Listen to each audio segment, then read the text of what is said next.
welcome to my channel. My name is Patricia and I am a licensed therapist. And today I wanted to talk to us about depression. October is Depression Awareness Month. And in honor of this month, I kind of wanted to talk to us a little bit more of what depression is and ways to cope when you are depressed. So, of course, I brought my DSM-5, which you guys know is the Bible for mental health therapists and just anyone in clinicians in mental health.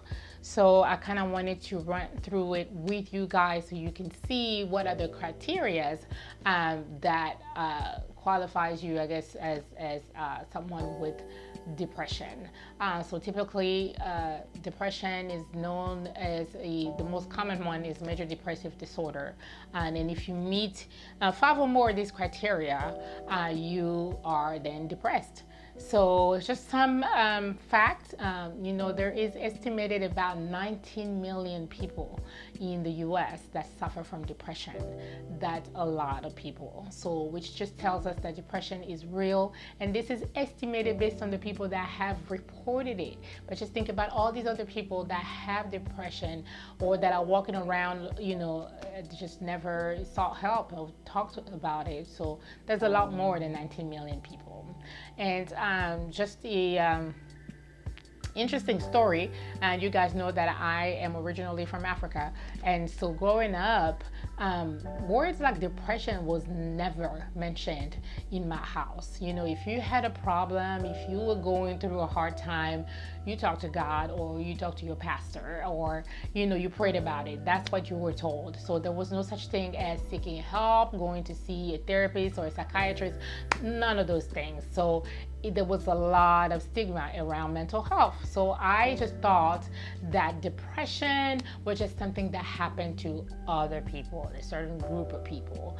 But truly, depression does not discriminate. It can affect any one of us, African, Indian, white, black, all of us can be can experience depression, and I will bet that every one of us have experienced. If you haven't yet, you will have at least one depressive episode in your life, just because that's part of life. Now, there are different levels of depression.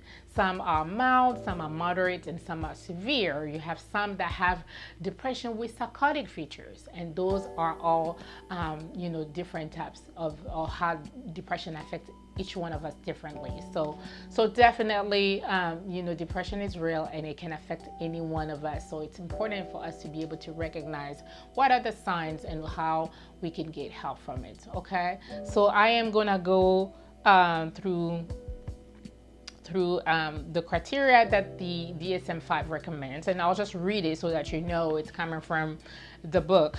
So if you have 5 or more of these following symptoms, and in 2 weeks, that's the timing is key, is within the same 2 weeks, if you have 5 or more of these symptoms and one of these 2, depressed mood or loss of interest and pleasure.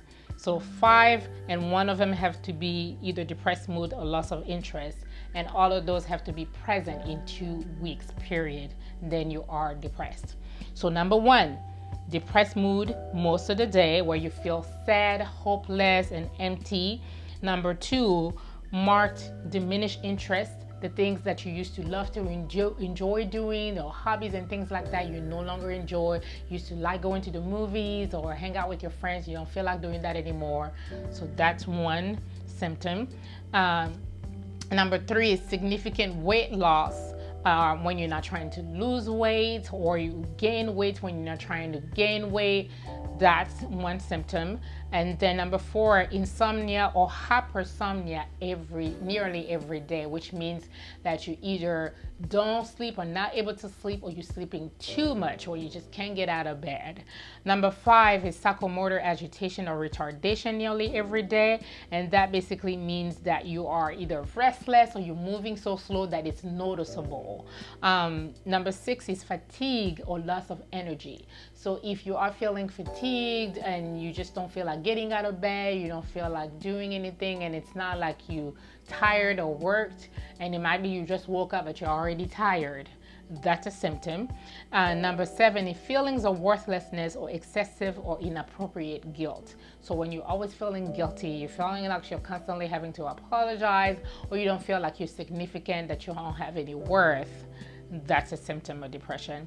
And number 8, the diminished ability to think or concentrate, or indecisiveness. So when you're having a difficult time focusing and you're not able to really think clearly, and it's hard for you to make decisions when things usually are pretty easy for you, that is a sign. And number 9, the last one, is recurrent thoughts of death, where it's not that you're afraid of dying, but you're constantly thinking about dying, or you're having those suicidal ideations where you think on how you're gonna die, or you have a plan in your head, how you want to die and things like that. That's definitely a sign of depression. So with that being said, if you have at least 5 or more of these symptoms, or you know someone that have these symptoms, and at least one of them is loss of pleasure or depressed mood, then you are depressed. So how can you help? How are ways you can cope when you are feeling depressed? The first one, I would say, see a therapist.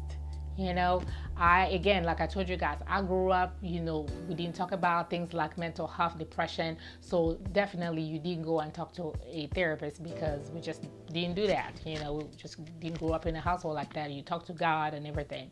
And where I believe it's important to talk to God, there is a place for that. But I also believe that God can use people, and he can definitely use someone like a therapist to guide you to your healing. So I think it's important, to start with just being able to have a safe place where you can express how you feel without feeling judged.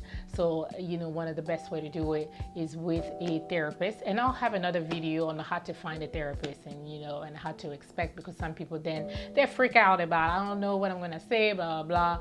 Trust me, the therapist knows, what questions to ask, and so you'll be okay. So number 1, talk to a therapist. That will be my first thing. And then number 2, I would say being able to talk to a friend or a family member, having people that you can trust to confide in. And on those days when you don't feel like getting out of bed, when you don't feel like getting dressed, somebody who can come and check on you and tell you to get out of bed, and to just kind of motivate you. So having a friend or family that you can talk to keep you accountable. Number 3, fight for your health. Fight for your mental health.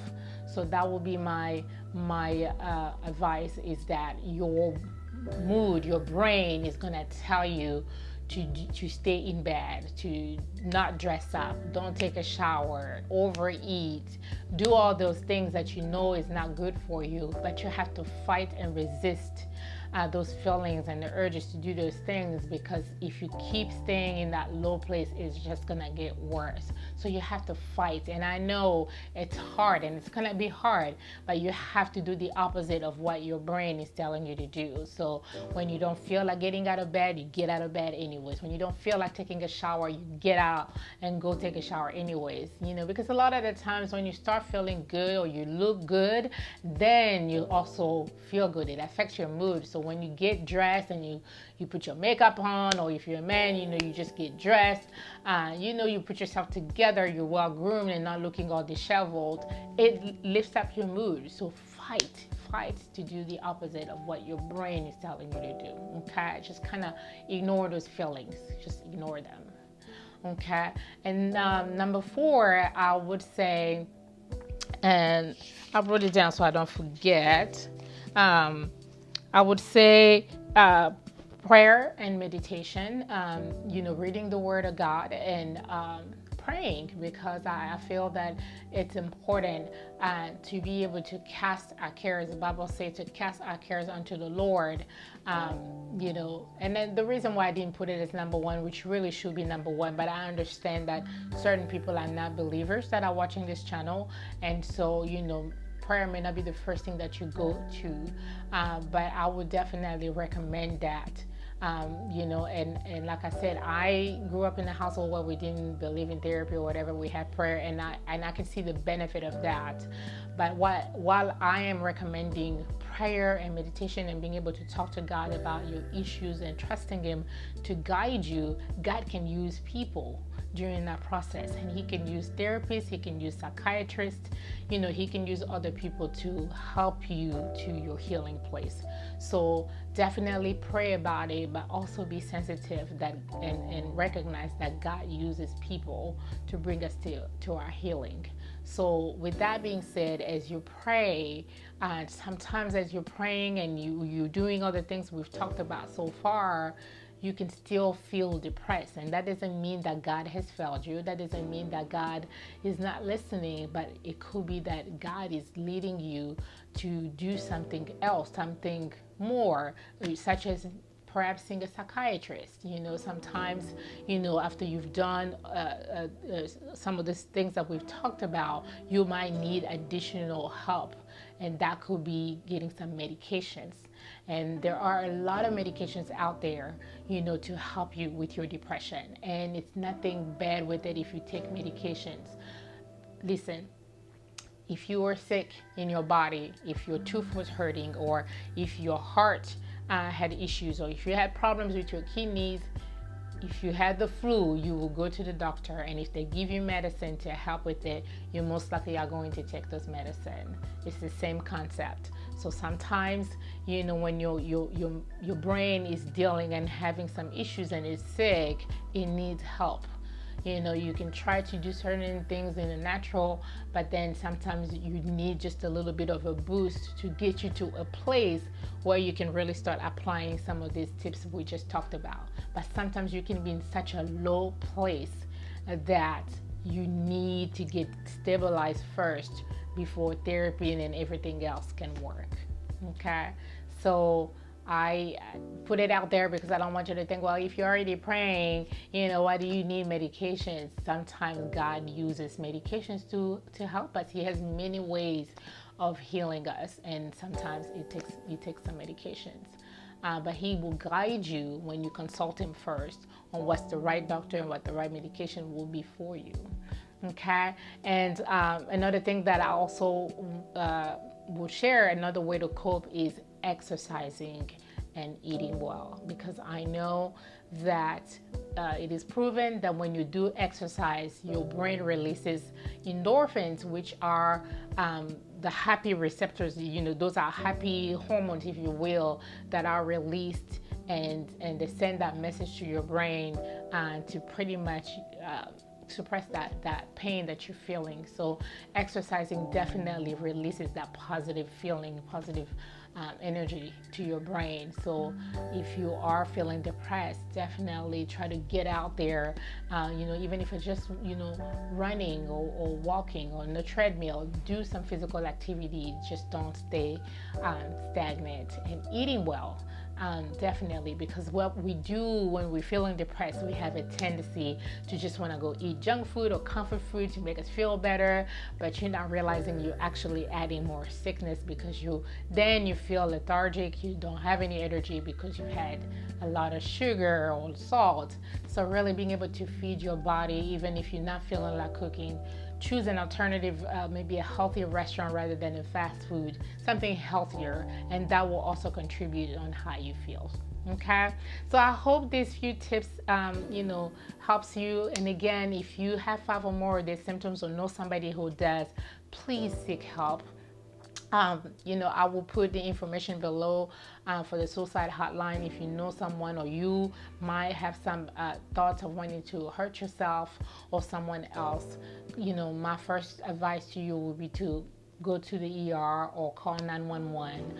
But sometimes when you are in the middle of the night, you just feel so down that you want to talk to someone. There's the suicide hotline, and I'll put the number down below, and call them. Those people are there. They don't get paid to do this job. They are volunteer because they love doing this work. They just enjoy working with people in crisis. So I think that's a positive, to know that there are volunteers, so it's not something that they're getting paid for, just doing it for the money. They just chose to do this. So, and they are open 24/7, so you can reach out to them at any time of the day, and there will be someone out there who's a clinician, a licensed clinician, to help you, with your crisis. So I hope this was helpful. I hope you get help with if you are feeling depressed. Thank you so much for watching. Don't forget to subscribe, like it, and pray for us. Thank you so much. See you next time.